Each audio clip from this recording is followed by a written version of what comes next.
Halo teman-teman, selamat datang di Value Stock. Hari ini saya akan membahas analisa fundamental saham Power kuartal kedua tahun 2021. Oke, ini disclaimer-nya, yang pertama ini merupakan sharing analisa fundamental, bukan ajakan beli jual ataupun hold suatu saham, dan keputusan investasi ada di tangan teman-teman selaku investor.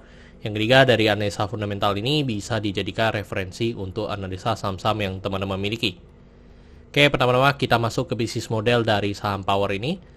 Untuk kegiatan usahanya bergerak di bidang usaha pembangkit listrik, jadi untuk sumber income-nya berasal dari langganan pemakaian listrik, dan untuk segmen usaha atau marketnya di Indonesia. Untuk terkait kasus hukum, setelah membuat video ini, saya tidak menemukan adanya kasus hukum yang terkait dengan Power. Untuk kepemilikan saham dimiliki oleh PT Udinda sebesar 30,48%, PT Brasali sebesar 26,64%, PT Penta sebesar 26,64%, masyarakat sebesar 14,2%, dan treasury sebesar 2,04%. Dan kita lihat dari segi pendapatannya, untuk secara kuartal kedua mengalami kenaikan sebesar 12,1%, dan saya asumsikan kuartal keempatnya memiliki kinerja yang sama dengan kuartal kedua, maka sampai akhir tahun akan mengalami kenaikan sebesar 45,1%.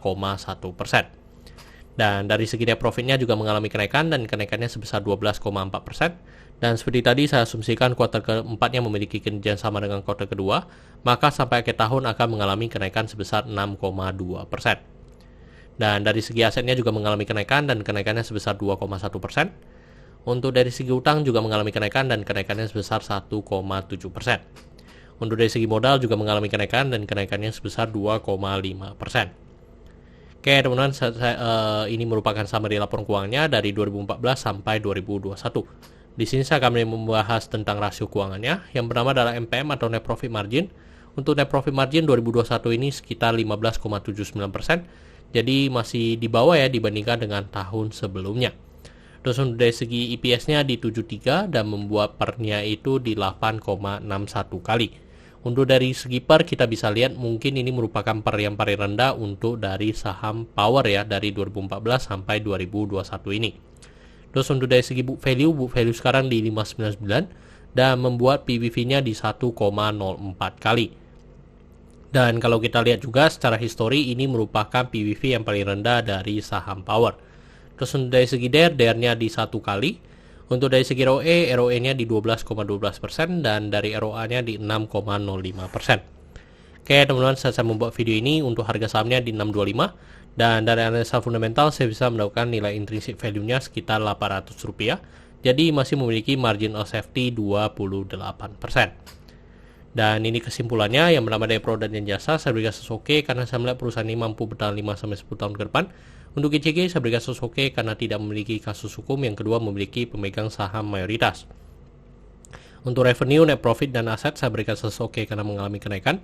Untuk liability saya berikan oke karena DER-nya di bawah 1. Untuk book value saya berikan no karena harga jual sekarang di atas harga book value-nya. Untuk sektor saya berikan oke karena sebenarnya juga tidak ada hal yang perlu kita concern. Jadi jika liability-nya oke, saya berikan sektor ini oke. Untuk ROE saya berikan oke karena di atas 9% atau 2 kali bunga deposito yang saya anut. Untuk margin of safety saya berikan oke karena positif. Untuk dividen saya berikan oke karena selama 5 tahun terakhir untuk saham Power ini masih sangat royal memberikan dividen kepada investornya. Oke teman-teman, jadi kesimpulannya adalah 10 dibanding 11. Dan pertanyaannya adalah apakah saya akan membeli saham Power ini? Untuk sementara tidak ya teman-teman, karena walaupun secara fundamentalnya masih bagus, tetapi dari secara valuasi menurut saya kalau bisa sih di bawah harga 600 ya. Mungkin itu untuk saham Power ini mungkin cukup menarik. Oke teman-teman, saya rasa cukup sekian untuk video kali ini. Jangan lupa untuk like dan subscribe. Jangan lupa juga untuk follow saya di Instagram saya di royken13. Dan teman-teman, saya sudah membuat grup Telegram, jadi teman-teman bisa join grup Telegram saya di Value Stock. Untuk linknya teman-teman bisa dapatkan di deskripsi di bawah. Dan jika teman-teman ada kode saham yang ingin saya bawakan analisa seperti ini, silahkan tinggalkan di kolom komentar untuk kode sahamnya. Oke teman-teman, see you in the next video. Bye-bye.